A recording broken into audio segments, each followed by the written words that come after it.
consacré à l'Éternel ton Dieu, tu ne feras aucun travail ce jour-là, ni toi, ni ton fils, ni ta fille, ni ton serviteur, ni ta servante, ni ton bœuf, ni ton âne, ni tout ton bétail, ni l'étranger qui réside chez toi, afin que ton serviteur et ta servante se reposent comme toi. Tu te souviendras que tu as été esclave en Égypte et que l'Éternel ton Dieu t'a tiré de là en intervenant avec puissance. C'est pourquoi l'Éternel ton Dieu t'a demandé d'observer le jour du sabbat. Voilà, c'est pas forcément lié, parce que souvent on dit, oui, le 7e jour, Dieu s'est reposé. Oui, c'est vrai, mais là, il souligne que c'est avant tout parce que tu as été esclave en Égypte et que l'Éternel ton Dieu t'a tiré de là en intervenant avec puissance. Voilà, c'est pour ça qu'il doit respecter le sabbat. Honore ton père et ta mère comme l'Éternel ton Dieu te l'a ordonné, afin de jouir d'une longue vie et de vivre heureux dans le pays que l'Éternel ton Dieu te donne. Tu ne commettras pas de meurtre, tu ne commettras pas d'adultère, tu ne commettras pas de vol. Tu ne porteras pas de faux témoignages contre ton prochain. Tu ne porteras pas tes désirs sur la femme de ton prochain. Tu ne convoiteras pas la maison de ton prochain, ni son champ, ni son serviteur, ni sa servante, ni son bœuf, ni son âne, ni rien de ce qui lui appartient. Ah, on a retrouvé les bœufs et l'âne là. Bon. Ces paroles-là, l'Éternel les a prononcées d'une voix forte, du milieu du feu et de l'épaisse nuée, la fameuse épaisse nuée dont on avait parlé la semaine dernière, pour toute l'assemblée qui se tenait au pied de la montagne. Il n'y ajouta rien, puis il les écrivit sur 2 tables de pierre qu'il me remit. Voilà. Donc Dieu, c'est les 10 commandements, pas plus. Les 600 et quelques autres lois qui ont été écrites par Moïse, c'était donc Moïse qui les a écrites, bien sûr en fonction des lois que Dieu venait de lui donner, bien sûr. Ah bah oui, quand même. Mais bon, c'était des lois d'hommes, et c'est un peu ces lois d'hommes que Jésus refuse. Ah bah lui, carrément. Hein. Ah bah attendez. Voilà, ben du coup, on va passer à la question suivante. Oh, bah, j'en ai mis du temps, là, ça fait quand même. Alors, 5e question. La tradition souvent annule la parole de Dieu. Oui ou non? Allez, 10 secondes.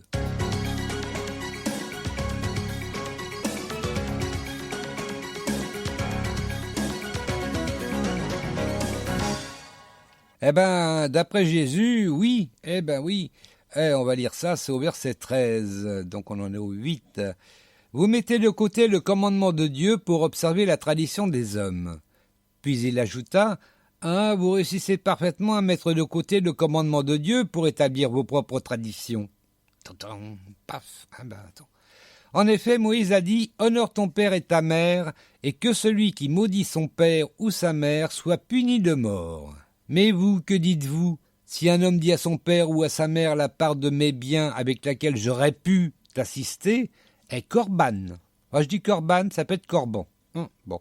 C'est-à-dire donc une offrande à Dieu. Alors vous ne le laissez plus rien faire pour son père ou sa mère. Voilà. À la 6e question, Jésus déclare-t-il que tous les aliments sont purs, oui ou non? 10 secondes.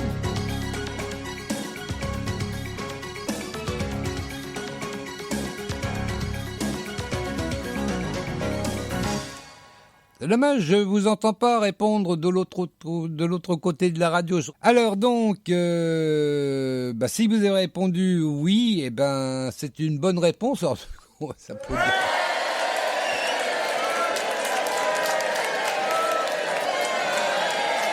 Ouais, ça va, c'est bon, on se calme.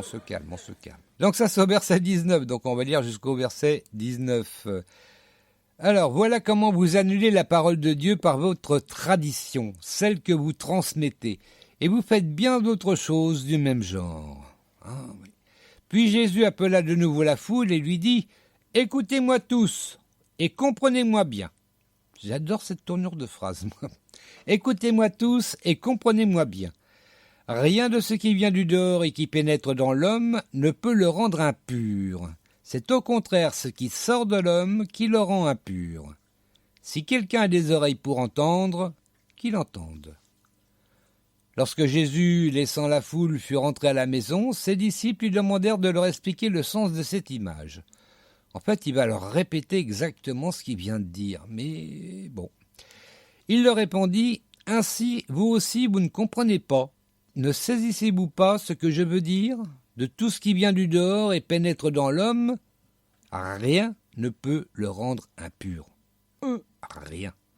Tout cela, en effet, ne va pas dans son cœur, mais dans son ventre, et il est évacué par les voies naturelles. Il déclarait par là que tous les aliments sont purs. Je le souligne. 1, 3. Bon. Voilà. Et il y a une chose qu'il faut quand même bien se mettre dans la tête, c'est le cas de le dire, c'est que Jésus n'est pas venu pour nos corps, il est venu pour notre esprit. Donc le corps en lui-même, bon. Par contre, ce qui compte pour Dieu, c'est notre esprit. Voilà, c'est ça qui doit être pur, notre esprit. Voilà. Mais en tout cas, ce qu'on mange ne peut pas perturber notre esprit, normalement. À moins de manger un gros piment qui pique beaucoup, ça perturbe un peu l'esprit quand même. Mais bon, non, quand même pas. Ouais, et puis j'aime bien le piment en plus. Bon, attends.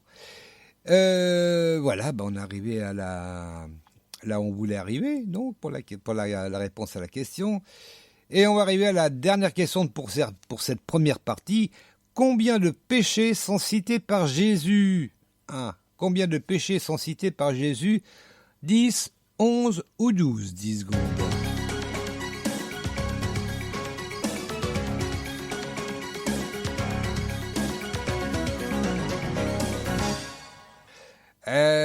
C'est pas 10, c'est pas 12. Donc, fatalement, c'est 11. Et on va dire donc tous ces péchés que Jésus a cités. On en est donc au 20. Et il ajouta, ce qui sort de l'homme, c'est cela qui le rend impur. Car c'est du dedans, c'est du cœur de l'homme que proviennent les pensées mauvaises. Oui, c'est les pensées, c'est l'esprit qui compte pour Jésus. Les pensées mauvaises qui mènent à l'immoralité, 1. Au vol, 2. Au meurtre, 3. À l'adultère, 4. L'envie, 5. La méchanceté, 6. La tromperie, 7. Le vice, 8. La jalousie, 9. Le blasphème, 10. L'orgueil, 11. Alors après, il met une parenthèse, et à toutes sortes de comportements insensés. Il en rajoute. Moi, c'est vrai que pour moi, c'est encore l'orgueil qui est le plus mauvais. Mais bon, je dis ça comme ça. En plus que souvent, certains des péchés qui sont là, quelque part, sont liés à l'orgueil. L'envie, c'est lié à l'orgueil. La méchanceté, la tromperie, oui, tout ça, c'est lié à l'orgueil. La jalousie, oui. Voilà, et donc il rajoute, tout ce mal sort du dedans et rend l'homme impur. Voilà. On est arrivé à la fin de cette première partie de Marc chapitre 7. Du coup, on va écouter une petite chanson que j'ai reçue très très récemment. C'est Belinda Kay, Ton amour. On l'écoute tout de suite. J'espère que le niveau sonore, ça va aller parce que... bon.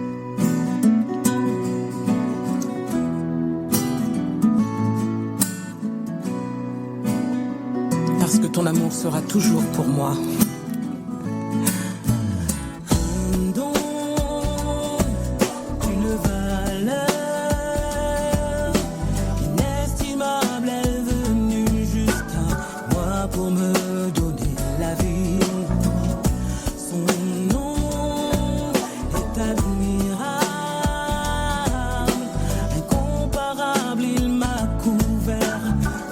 Son amour infini.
Jacquet, ton amour, c'est tout chaud. Faut que je remonte le son du coup. Alors, il est l'heure de revoir la question de Petro de l'Éternel. Alors, je vais vous la répéter. La question de Petro l'Éternel sur Twitter. Dans sa vision dans Apocalypse, combien de vieillards Jean vit-il assis autour du trône de l'agneau? Est-ce que c'était 12, 14, 24 ou 40? Voilà.